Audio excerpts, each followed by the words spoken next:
Quando o assunto é filmes adaptados de histórias em quadrinhos, não tem como não pensar imediatamente na Marvel e na DC. E é claro, também não dá pra ignorar que existe sim uma grande rivalidade entre as duas empresas, e principalmente entre as fanbases. O assunto é polêmico? É.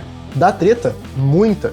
Então fica com a gente até o fim deste vídeo que eu vou explicar os motivos pelos quais a Marvel se destacou tanto nos cinemas em comparação à DC. E tem mais, se esse vídeo não te apresentar pelo menos uma informação nova ou insight relevante, eu vou enviar pra você um action figure edição especial de um dos meus personagens de quadrinhos favoritos da Marvel. Sem mais delongas, aqui é o Felipe, e hoje a gente vai analisar a Marvel e a DC nos cinemas, narrativamente falando.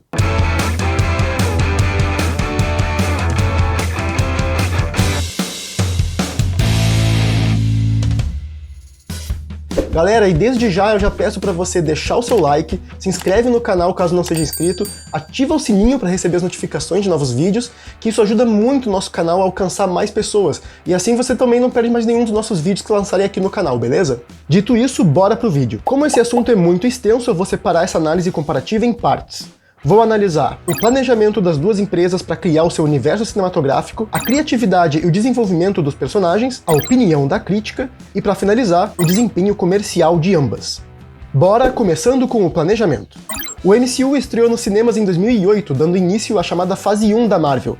Essa fase engloba os filmes Homem de Ferro, em 2008, O Incrível Hulk, também em 2008, ainda com Edward Norton como Dr. Banner, que depois foi substituído pelo Mark Ruffalo. Tivemos também o filme do Homem de Ferro 2, em 2010, Thor 1, em 2011, depois Capitão América, o Primeiro Vingador, que foi em 2011 também, e por fim o filme dos Vingadores, em 2012. Ou seja, a Marvel teve aí 6 obras lançadas durante um período de 4 anos, dando ênfase em criar histórias focadas nos personagens protagonistas da MCU até aquele momento, que eram o Thor, o Homem de Ferro, o Hulk e o Capitão América. Isso tudo para que o público pudesse entender cada um desses personagens e suas diferentes motivações pro filme que ia juntar todos eles na mesma tela, o filme dos Vingadores. Que também serviu para incluir com mais ímpeto vários outros personagens que já estavam aparecendo, como é o caso do Gavião Arqueiro, da Viúva Negra e, é claro, do Nick Fury, o principal elo que conecta todos eles. Você obviamente deve ter sua própria opinião sobre esses filmes da fase 1 da Marvel. Eu, pelo menos, nem gosto muito do filme do Hulk e também acho aquele primeiro Thor bem caído. Mas não dá pra negar que desde o começo a Marvel teve um interesse genuíno em construir um universo coeso, aos poucos, e que se conectasse ao longo do tempo. E foi exatamente isso que aconteceu. Tanto é que hoje nós temos aí mais de 20 filmes do MCU separados em 3 fases, todos esses filmes seguindo uma história macro, mas também contando suas próprias histórias. É como se fosse uma série de 20 e poucos longos episódios, sendo lançados desde 2008, cada episódio diretamente conectado um ao outro. Galera, planejar e executar tudo isso ao longo de tanto tempo é muito difícil. E agora na fase 4 da Marvel, a gente tem também algumas séries, como é o caso de WandaVision, Loki e outras que estão disponíveis na Disney+, até porque o MCU é da Disney. Agora vamos analisar a DC. O universo cinematográfico estendido da DC começou com o filme do Super-Homem, intitulado Homem de Aço, lançado em 2013. Eu particularmente gosto muito desse filme, apesar de ele ter aí alguns trechos questionáveis em seu roteiro. Depois tivemos um gap de 3 anos sem filmes, até lançarem Batman vs Superman, A Origem da Justiça, em 2016, que foi um divisor de águas pra mim como fã, porque foi um balde de água fria quase indescritível. Vocês não fazem ideia de como é que eu tava hypado pra esse filme, e depois que ele lançou foi tipo uma tristeza, mas enfim, eu vou falar dele mais tarde. Depois tivemos Esquadrão Suicida também em 2016, que foi um filme bem fraco, seguido por Mulher Maravilha em 2017, Liga da Justiça do Joss Whedon também em 2017, seguido pelo filme do Aquaman, que foi um sucesso em 2018, e do Shazam em 2019. Aí a gente tem Aves de Rapina em 2020, a sequência de Mulher Maravilha em 2020 também, e a Liga da Justiça Snyder Cut em 2021. Galera, nem é preciso muita explicação aqui, é só ver que enquanto a Marvel se preocupou em criar um universo aos pouquinhos, a DC quis pular várias etapas nesse processo e acabou se perdendo um pouco. Nos filmes do MCU é muito mais fácil sentir empatia pelos personagens, porque já conhecemos eles, sentimos seus dramas, seus conflitos pessoais e tudo mais. Na DC é um pouco mais complicado se importar com o Cyborg ou com o Flash, por exemplo, porque nós não vimos nada deles antes do filme da Liga da Justiça, que faz um esforço danado pra tentar costurar cenas com esses personagens pra forçar o público a se importar com eles, o que acaba ficando meio forçado. Isso não significa que os personagens sejam ruins. Inclusive no Snyder Cut a gente teve um aprofundamento deles e isso ajudou bastante na trama. Mas também, com um filme de 4 horas, enfim. Nós sabemos que tanto a Marvel como a DC nos cinemas possuem grandes nomes e lideranças, sendo Kevin Feige no lado da Marvel, que é o presidente da Marvel Studios, e o próprio Zack Snyder no lado da DC. Ele não tá numa posição tão alta, mas ele é um diretor com nome e muitos fãs. Só que eu não acho que ambos, tanto o Kevin quanto o Zack Snyder, sejam os únicos responsáveis pelo sucesso ou não dos seus universos cinematográficos. Tem muito mais gente envolvida nisso tudo, e com certeza a forma como alguns produtores da Disney e da Warner lidaram com seus projetos influenciou muito no resultado final. Então, no quesito planejamento, a Marvel ganha de lavada. Com certeza, o planejamento bem pensado e bem executado da Marvel foi um fator decisivo para o sucesso do estúdio nos cinemas. E antes de ir para o próximo tópico, eu quero aqui fazer um disclaimer. Não, eu não tenho uma preferência pré-estabelecida por Marvel ou por DC. Eu não cresci lendo as HQs da Marvel ou da DC. Na verdade, eu comecei a me interessar mais por quadrinhos por causa dos filmes. Então tudo que eu tô levando em consideração aqui realmente são os universos cinematográficos de ambas as partes. E falando nisso, você tem alguma preferência entre as duas? Você prefere a Marvel ou a DC? Ou tanto faz desde que façam bons filmes? Deixa aí a sua opinião nos comentários e vamos tretar, quer dizer, vamos debater. Agora o próximo tópico: desenvolvimento de personagens, criatividade e verossimilhança. Seria impossível analisar todos os personagens da Marvel e da DC nos cinemas em apenas alguns minutos, então eu vou destacar alguns poucos exemplos, começando com a Marvel e com Tony Stark. Em seu primeiro filme, em 2008, Tony Stark demonstrava uma total falta de interesse em ajudar qualquer pessoa além dele mesmo. Ele não se importava com os outros e muito menos com as mortes que as armas vendidas por sua empresa causavam. E no fim, em Ultimato, ele é o cara que literalmente se sacrificou para salvar metade da vida no universo. E essa evolução não acontece da noite pro dia. Esse avanço inicia no primeiro filme, mas evolui gradativamente ao longo dos anos conforme os filmes vão sendo lançados, tudo de uma forma bastante convincente. Tanto é que em Guerra Civil, o Tony Stark descobre que ele é parcialmente responsável pela morte de uma pessoa, e ele fica muito abatido e com sentimento de culpa, o que influencia muito nas decisões que ele toma e no lado que ele escolhe liderar em Guerra Civil. O mesmo tipo de evolução acontece com nomes como Thor e Capitão América. O filho de Odin começa como um guerreiro deus destemido e sério em seu primeiro filme. Passa por uma fase com humor muito mais leve e humano, que com certeza só emergiu nele por causa da sua convivência com humanos, e em Ultimato vemos o personagem passar por um momento conturbado, cheio de culpa e amargura após a luta contra Thanos. Já o Capitão América, em seu primeiro filme, o vemos em sua versão patriota otimista, pronto para servir o país, mas ao longo do tempo ele se torna um homem que começa cada vez mais a questionar suas próprias atitudes e a de seus superiores. A gente não pode esquecer que em Guerra Civil ele fica do lado oposto ao do governo, isso nos filmes é claro. E o mais legal é que a Marvel conseguiu desenvolver esses personagens sem precisar mexer na essência deles. O Tony Stark sempre foi um gênio de humor afiado, mas ele passou a usar a genialidade dele para fins altruístas. O Thor sempre foi um guerreiro, mas não é porque ele conheceu a dor da derrota e a vergonha que ele ia deixar de voltar ao campo de batalha na luta final contra o Thanos. E o Capitão América, o Steve Rogers, sempre foi um cara de coração grande e muita coragem, e ele nunca fugia da luta, mesmo quando não tinha poderes. Se ele achava que ele estava fazendo o que era certo, ele continuava. Aliás, isso permite que a Marvel possa até mesmo repetir punchlines como essa, sem soar repetitiva, já que isso reforça muito a essência do personagem. E a Marvel utiliza esse recurso narrativo tão bem a ponto de brincar com isso em Ultimato, quando o Capitão América confronta sua versão do passado. Uma piada interna entre o filme e o público, que só funciona bem porque a audiência realmente se importa e entende os personagens. E galera, a gente não pode esquecer que os Vingadores não passavam de personagens secundários da Marvel nos quadrinhos. Nas HQs, a Marvel sempre teve como destaque o Homem-Aranha e os X-Men, e até mesmo outras revistas como o Quarteto Fantástico, entre outros. A questão é que os direitos do Quarteto Fantástico e dos X-Men estavam com a Fox, assim como os direitos do Deadpool. E os direitos do Homem-Aranha estavam com a Sony, até que muito tempo depois teve lá um acordo e o Homem-Aranha veio para o MCU. E o mais legal disso tudo é que a Marvel pegou essa linha secundária de personagens das HQs, trouxe para os cinemas, contou as histórias deles de forma crível, e no final eles acabaram ficando mais famosos até mesmo nos cinemas do que nos quadrinhos. E se formos falar em Guardiões da Galáxia então, isso se torna ainda mais evidente. Praticamente ninguém do grande público conhecia esses personagens antes da adaptação para o cinema. E hoje aquele grupo desaventurado é muito importante no MCU. Já a situação da DC é completamente diferente, porque personagens como Super-Homem, Mulher Maravilha e Batman sempre foram muito famosos em qualquer mídia. Então, em tese, a DC tinha a faca e o queijo na mão. Mas vamos ver como é que eles desenvolveram seus personagens. Em Homem de Aço eu acho que eles acertaram. Afinal, vemos todo o drama do Clark em lidar com seus poderes e percebemos o quanto seu pai conseguiu entrar na sua cabeça e ordená-lo a não usar os seus poderes na frente dos outros. Tanto é que o seu pai preferiu morrer até que expor o seu filho a usar sua super força em público. O que pra mim é um ponto meio frágil do roteiro, mas tudo bem. A questão é que a gente teve uma boa adaptação e história de origem do Super-Homem, e eu acredito que o personagem foi bem desenvolvido. Claro, tem aquele problema lá que ele aparentemente tá pouco se importando com civis, porque ele destrói a cidade inteira sem se importar em salvar ninguém. Até o caminhão lá, que ele podia facilmente parar, ele prefere desviar e, enfim, dá uma explosão lá no fundo e muita gente deve ter morrido. Mas podemos dizer que ali ele ainda não era o Super-Homem mesmo, né? Já que ele ainda estava se tornando um super-herói de fato. E vale fazer um adendo aqui que, na minha opinião, esse filme tem o melhor vilão desse universo DC nos cinemas até agora. O Zod tem uma motivação muito bem construída que está no DNA dele de guerreiro e que não tem como ele mudar. E ele vai com essa convicção até o final e faz bastante sentido na trama. Mas vamos falar agora do segundo filme do universo estendido da DC, Batman vs Super-Homem. E aqui a DC optou por não contar a história de origem do Batman em um filme solo. E na minha opinião foi uma decisão bem acertada. Nós já vimos muitos filmes do Batman no cinema, em diferentes versões. Todo mundo sabe a história de origem do Batman, não é preciso reservar um filme inteiro de novo para contar essa mesma história. Então é melhor inserir ele logo de cara em um embate tanto na porrada quanto um embate de ideais com o Super-Homem.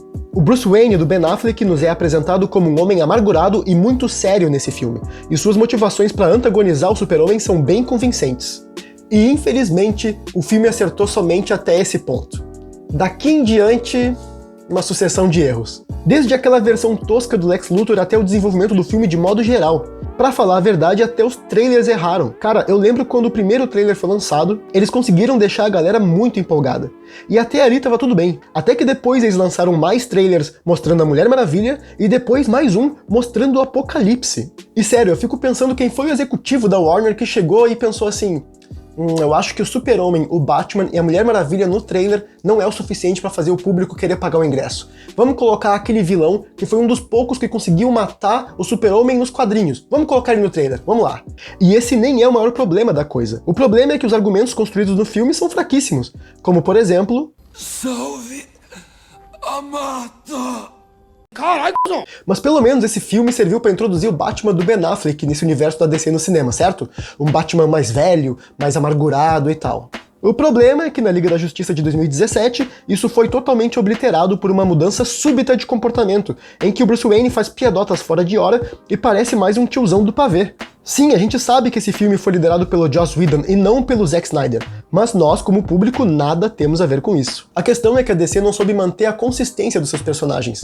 E isso também, obviamente, é falta de planejamento e sinergia criativa entre os responsáveis pelo projeto. O que a Marvel se propôs a fazer ao longo de anos de muito trabalho, a DC tentou fazer por meio de um atalho, e falhou. Mas eu reforço que isso não significa que os filmes da DC sejam todos ruins. Eu acredito que até mesmo Batman vs Superman tem várias partes legais. Uma das cenas que eu mais gosto nesse filme é quando o Batman tá lá enfrentando vários caras e um deles atira 2 vezes na cabeça do Batman. Eu curto essa cena porque normalmente esses capangas erram todos os tiros nos filmes, e dessa vez ele acertou 2 tiros na cabeça, mas a gente percebe que o capacete do Batman é blindado. E mesmo assim, galera, eu curto várias cenas, mas no final ainda é muito erro pra pouco acerto. E tem alguns filmes da DC que não dá nem pra tentar defender mesmo, então melhor nem aprofundar. Bom, pelo menos os filmes da Mulher Maravilha são legais, e a DC se propôs a contar a história da personagem com um pouco mais de calma. E por isso talvez a Diana funcione tão bem dentro do universo DC, apesar de os filmes possuírem alguns furos e tal. E quanto ao filme do Aquaman, eu acho que ele é divertido, porém teria funcionado muito melhor na Liga da Justiça se a gente tivesse visto o filme dele solo antes. Mas enfim, mais uma vez, um planejamento meio atropelado. E tem o filme do Shazam também, que é bem divertido, e é só isso. Só isso mesmo.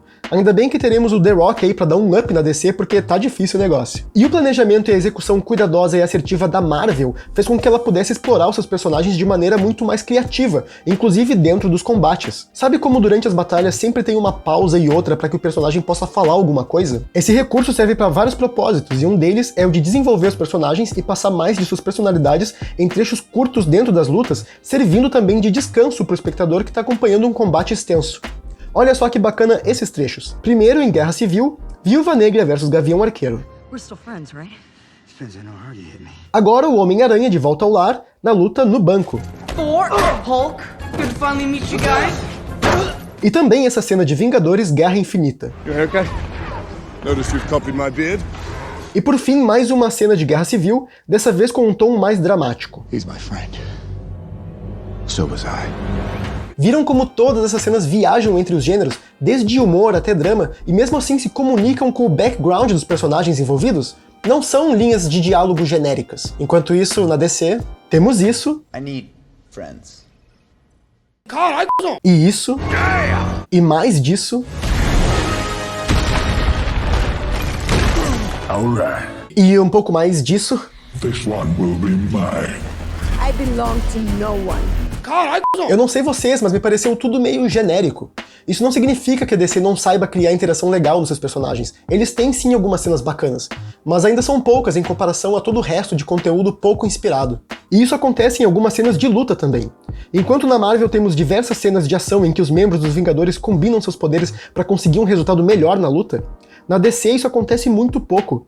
Um exemplo disso é a luta contra o Steppenwolf. Os membros da Liga da Justiça até estavam combinando seus poderes de forma satisfatória, e dentro do roteiro, eles acharam formas de deixar os personagens úteis, antes mesmo da luta começar. Com o Flash tendo que correr super rápido para dar energia lá pro lance da caixa materna, e o Cyborg também ficando com uma função bem importante, deixando a parte da porrada mais pra Mulher Maravilha, pro Aquaman e pro Batman, eu acho. Mas tudo isso se torna irrelevante no fim, porque depois que o Super-Homem aparece, a presença dos outros é completamente dispensável. Eles até combinam seus ataques e tal, cada um tem direito a dar uma porrada no cara, mas é mais por diversão mesmo, porque sério, não tem nenhuma função prática no roteiro. O Super-Homem sozinho é muito mais forte do que o vilão principal do filme, ou do que qualquer outro membro da Liga da Justiça, e isso torna o clímax bem menos impactante do que poderia ser.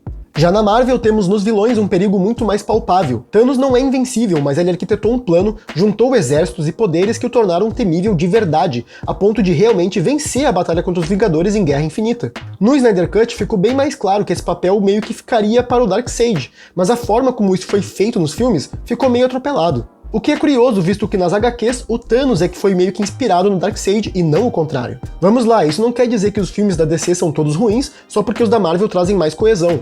A questão aqui é que a Marvel se preocupou em tentar fazer seus personagens mais críveis, que além de poderes e habilidades, eles possuem também problemas reais, como transtornos psicológicos, eles passam por crises de relacionamento, eles passam por luto e tudo mais. A Marvel entendeu desde o começo que tudo gira em torno de construir verossimilhança em seus personagens e seus universos cinematográficos. Tanto é que as séries WandaVision, Falcão e Soldado Invernal e Loki são todas character-driven, ou seja, focadas no desenvolvimento do personagem, sem deixar de ampliar o universo cinematográfico. Enquanto a DC parece insistir na fórmula antiga de apostar em poses heróicas exageradas e linhas de diálogo genéricas, a verdade é que o público já não se contenta mais só com isso. Vejam essa cena, por exemplo, em Homem-Aranha 2, quando Peter Parker está em cima de um prédio e ele olha a pintura do Homem de Ferro na parede. Essa cena é claramente uma referência às cenas das HQs em que os heróis observam a cidade de cima, como vigilantes prontos para agir em prol da justiça. Mas aqui no filme ela não é gratuita. Peter olha para a imagem do Homem de Ferro e imediatamente sente saudades de Tony, com quem ele teve uma relação muito forte, ou seja, é uma cena que desperta emoção. Agora, vejam essa cena da Mulher Maravilha em cima da estátua observando a cidade de cima. Na sequência, ela vai entrar em uma cena de ação e salvar várias vidas e tal, mas aqui, olhando pra baixo, ela não tem função dramática nenhuma dentro do roteiro. Ela tá ali apenas para passar um ar de grandiosidade e um simbolismo, porque ela tá em cima de uma estátua que representa a justiça. Mas é apenas isso. E ainda por cima é brega, não condiz com a realidade. Isso tudo era bem legal lá no começo dos anos 2000, com o filme 300 ou com a adaptação do Watchmen, mas infelizmente parece que o Zack Snyder parou no tempo. Vai ver, ele usou tanto slow motion nos filmes dele, que o tempo, em vez de ficar mais lento, realmente parou. Até porque parece que o Zack Snyder parou naquela época. E na verdade eu curto bastante o Zack Snyder, e eu sei que ele passou por vários problemas pessoais pesados na vida dele, que com certeza impactaram no trabalho dele também. Então eu espero que ele consiga se recuperar completamente aí dos problemas que ele passou e faça ótimos filmes. Mas em resumo, a DC tinha um potencial enorme e se apressou, focou em obter retorno sobre investimento rápido e acabou entregando mais do mesmo. Claro que tudo é uma questão de opinião e gosto pessoal, mas no geral é até meio triste ver que uma fonte criativa tão rica como são esses personagens da DC acabarem sendo meio subaproveitados no cinema. E é engraçado porque tem alguns fãs que dizem que na verdade o público é que não entendeu a proposta da DC. Enquanto a Marvel estava propondo um universo cinematográfico colorido e bonitinho, a DC veio com uma proposta mais dark e sombria, e foi isso que deu errado. Só que isso também não faz sentido, porque a Marvel consegue trazer humor, drama, ação e aventura tudo bem amarradinho e com lógica dentro do seu universo, enquanto a DC tenta impor um tom mais dark só escolhendo uma paleta de cores mais escuras. E a gente sabe que filmes mais sombrios funcionam muito bem, se forem bem executados, é claro. A prova disso é o próprio filme do Coringa, da própria DC, embora até onde a gente saiba, essa obra não faz parte do universo estendido da DC no cinema. Mas sei lá, né? Vai que eles resolvem juntar tudo aí, não duvido de nada. E galera, agora vamos falar da opinião da crítica. E nesse quesito eu vou passar bem rapidinho aqui, até porque os críticos normalmente não gostam muito de filmes de super-heróis, e aqueles que gostam têm bastante divergência de opinião. Então eu vou usar como referência o site Rotten Tomatoes, que é um dos maiores sites agregadores de críticas de cinema. Então, para ser bem direto ao ponto, dos 23 filmes lançados pelo MCU da fase 1 à fase 3, 21 deles tiveram pontuações muito positivas. Os únicos 2 filmes que não alcançaram pontuações tão boas foram Thor 2 e o filme solo do Hulk, mas que ainda assim ficaram com pontuações acima de 60%. Já entre os filmes da DC, apenas 2 são qualificados com críticas bem positivas, sendo Shazam e Mulher Maravilha. Aquaman também tem uma pontuação boa, acima de 60%, mas todos os outros filmes possuem pontuação com 50 e poucos por cento ou menos, o que eu acho uma sacanagem, porque como eu disse, eu curto bastante o primeiro filme lá do Super-Homem.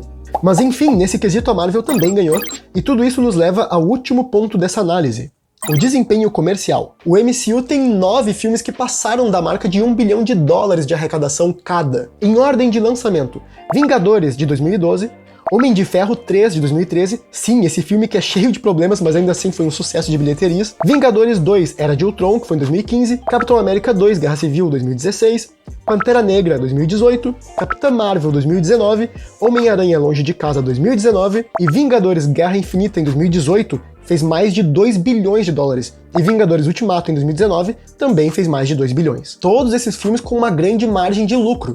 Quer dizer, eles tiveram lá um orçamento também muito alto para fazer os filmes, mas eles arrecadaram tanto dinheiro que compensou, eles tiveram muito lucro no fim. É grana que não acaba mais pra Marvel. Enquanto isso, no universo estendido DC, teve apenas um filme que superou a marca de $1 bilhão de receita, que foi Aquaman, em 2018. Nenhum dos outros chegou a alcançar a marca de $1 bilhão. Mas aqui vale mencionar que a DC tem filmes fora do seu atual universo estendido que alcançaram sim a marca de $1 bilhão, como o segundo e o terceiro filme da trilogia do Nolan, por exemplo, e o filme do Coringa, estrelado pelo Joaquin Phoenix em 2019. Porém, esses filmes não fazem parte do universo estendido da DC nos cinemas e estão fora do jogo aqui. Eu diria que a Marvel ganhou aqui também, mas eu quero reforçar que em ambos os casos, os estúdios conseguiram arrecadar bem mais do que investiram, então a DC também conseguiu resultados bem satisfatórios, financeiramente falando, é claro. Em resumo, eles estão tudo rico. E nós não estamos falando só de bilheteria. Temos que levar em consideração que essas marcas ganham muito dinheiro por meio de outras áreas, como por exemplo merchandising e vendas de produtos licenciados, como roupas e bonecos, por exemplo. Cara, e pode ter certeza que a Disney pensou muito nisso no MCU, porque se tem uma coisa que a Disney sabe fazer é vender boneco. Pensa lá quantos action figures do Homem de Ferro tem, cada um com uma armadura diferente. E temos também várias versões do Thor com martelo, Thor com machado, Thor magro, Thor gordo.